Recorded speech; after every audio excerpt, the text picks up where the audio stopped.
പിണറായി സർക്കാർ ഗവർണർക്ക് അയച്ച കത്തിന്റെ വിശദാംശങ്ങൾ പുറത്ത് പൊതുപരിപാടികളിൽ ദേശീയ പതാക മാത്രമേ ഉപയോഗിക്കാവൂ എന്നും കത്തിലുണ്ട്. ഭാരതാംബയുടെ ചിത്രം രാജ്ഭവനിലെ ചടങ്ങിൽ ഉപയോഗിച്ചതിനെതിരെയുള്ള നീക്കമായി ഇതിനെ വിലയിരുത്താം.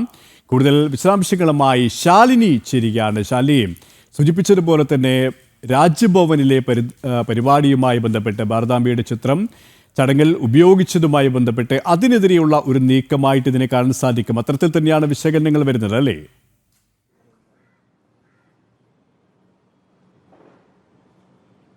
സുരേഷ്, തീർച്ചയായും അത്തരത്തിൽ തന്നെയാണ്. 25-ാം തീയതി തിരുവനന്തപുരത്തെ കേരള സർവകലാശാല ആസ്ഥാനത്തടക്കം നടന്ന പരിപാടികൾ അതിൽ വലിയ രീതിയിൽ രാഷ്ട്രീയമായി വൽക്കരിക്കാൻ CPM-ന്റെയും ഒപ്പം തന്നെ SFIയുടെയും നേതാക്കന്മാർ ഈ പരിപാടിയെയും ഭാരതാംബ ചിത്രത്തെയും ഒക്കെ ഇടയാക്കുകയും ചെയ്തിരുന്നു. ഇതിന് പിന്നാലെയാണ് കഴിഞ്ഞ ദിവസം ചേർന്ന മന്ത്രിസഭാ യോഗത്തിൽ ഈ വിഷയം വിശദമായി ചർച്ച ചെയ്ത രാജ്ഭവനിലേക്ക് ഒരു കത്ത് അയക്കാൻ സർക്കാർ തലത്തിൽ തീരുമാനമായത്. കത്ത് ഇത്തരത്തിലാണ്: രാജ്ഭവനിലെ ഔദ്യോഗിക ചടങ്ങുകൾ ദേശീയ ചിഹ്നങ്ങൾ മാത്രം ഉപയോഗിക്കാവൂ. മറ്റ് ചിഹ്നങ്ങൾ പ്രദർശിപ്പിക്കുന്നത് ദേശീയ ചിഹ്നങ്ങളെ അവഹേളിക്കുന്നതിന് തുല്യമാണ്, അല്ലെങ്കിൽ അപമാനിക്കുന്നതിന് തുല്യമാണ് എന്ന് ചൂണ്ടിക്കാട്ടിക്കൊണ്ടാണ് മുഖ്യമന്ത്രി തന്നെ രാജ്ഭവനിലേക്ക് കത്ത് അയച്ചിട്ടുള്ള. കത്തിന്റെ വിശദാംശങ്ങളാണ് ഈ ഘട്ടത്തിൽ പുറത്തു വരുന്നത്. പൊതുപരിപാടികൾ ദേശീയ പതാക മാത്രമേ ഉപയോഗിക്കാവൂ എന്നതടക്കമുള്ള കാര്യങ്ങൾ വിശദീകരിച്ചുകൊണ്ടാണ് മുഖ്യമന്ത്രിയുടെ കത്ത്. കഴിഞ്ഞ ദിവസം ഈ കത്ത് അയച്ചതിന് തൊട്ടു പിന്നാലെ തന്നെ രാജ്ഭവന്റെ നിലപാട് വ്യക്തമാക്കുകയും കടുപ്പിക്കുകയും ചേർന്നു. ഭാരതാംബ എന്നുള്ളത് ഒരു ഭാരതത്തിന്റെ മൊത്തം മാതാവാണ്.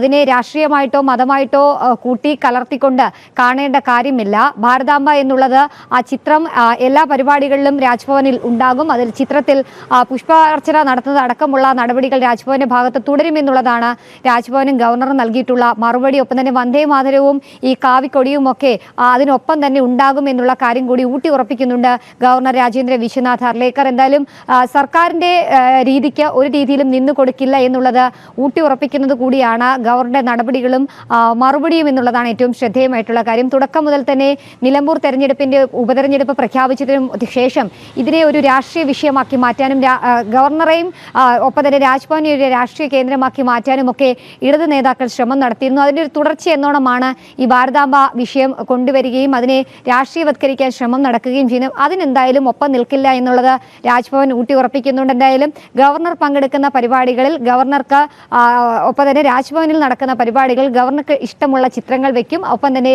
ഭാരതാംബയെ ഒരു രീതിയിലും ഭാരതത്തിന്റെ മാതാവാണ്, അത് ദേശീയതയുടെ ചിഹ്നം കൂടിയാണ്, അതുകൊണ്ട് തന്നെ അതിനെ മാറ്റില്ല എന്നുള്ള നിലപാടിൽ ഉറച്ചു നിൽക്കുകയാണ് രാജ്ഭവൻ എന്നുള്ളത്. എന്തായാലും വരും ദിവസങ്ങളിൽ ഈ വിഷയവുമായി ബന്ധപ്പെട്ട് രാജ്ഭവൻ നേരിടാൻ പോകുന്ന അല്ലെങ്കിൽ സ്വീകരിക്കാൻ പോകുന്ന നടപടികൾ നിർണായകമാകുമെന്നുള്ളതിൽ സംശയമില്ല. പ്രത്യേകിച്ച് കഴിഞ്ഞ ദിവസം മുഖ്യമന്ത്രി അയച്ച കത്തിനടക്കം കൃത്യമായ മറുപടി രാജ്ഭവൻ നൽകിയതോടൊപ്പം തന്നെ കഴിഞ്ഞ ദിവസം കേരള സർവകലാശാല ആസ്ഥാനത്തുണ്ടായ സംഭവ വികാസങ്ങളിൽ കൃത്യമായ റിപ്പോർട്ട് കൂടി VC-യോട് രാജ്ഭവൻ ഗവർണർ ആവശ്യപ്പെട്ടിട്ടുണ്ട്. അതിലടക്കം VC നൽകുന്ന മറുപടി കൂടി, വിശദീകരണം കൂടി ലഭ്യമായാൽ തുടർ നടപടികളിലേക്ക് രാജ്ഭവൻ നീങ്ങുകയും ചെയ്യും. ഈ ഒരു ചിത്രം ഉയർത്തിക്കാട്ടിക്കൊണ്ട്, കാവിക്കൊടി ഉയർത്തിക്കാട്ടിക്കൊണ്ട് വലിയ രീതിയിലുള്ള പ്രോട്ടോകോൾ ലംഘനം മന്ത്രിസഭയിലെ പ്രമുഖ മന്ത്രിമാരടക്കം നടത്തുന്നതിൽ കടുത്ത അതൃപ്തി രാജ്ഭവൻ സ്വീകരിച്ചിട്ടുണ്ട്. അത് രേഖപ്പെടുത്തിയിട്ടുമുണ്ട് സർക്കാരിന് മുമ്പിൽ.